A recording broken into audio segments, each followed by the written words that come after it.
Bwanyuma y'igikorwa cyo kwita abarambuzi babiri hamwe n'umuvugi wabo omwirindiro ry'enyamishwa Eby'okwerinda National Park, abantu bingi batwire nibateekateeka ngu abarambuzi omu mwanya ogu bakacendera konka tikwekiri. From the time when this incident occurred, that is on 17th to yesterday, we received 957 tourists, and of these 638 are foreign non-residents.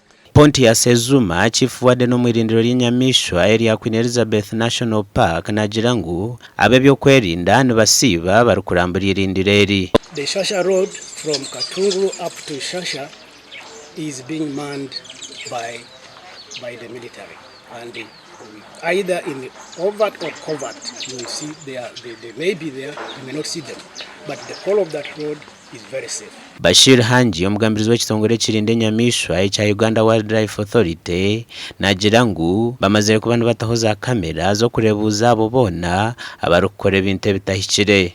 So wija mu banda biragiro nturebe bishani byawe ntukwiga ntukwata ntukutwara umupolisi ntukutaha umushango.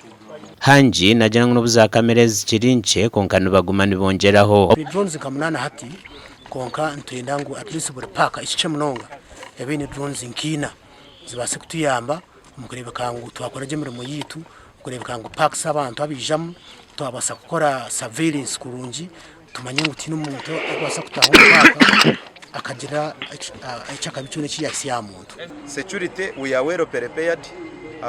Abaserikare bitu UPDF atwaskine na marines na UWA kandi na nabataka baburikiro tukwataganye ne forces zo nokulabati ikitundu kikuma munjira nekakasa n'abajjayo n'abayitayo bakira bakasika kuzengira. Mu barambuzi otushanjiro omwirindiro eri nagira ngu tine kibateganise omukurambira omwirindiro eri.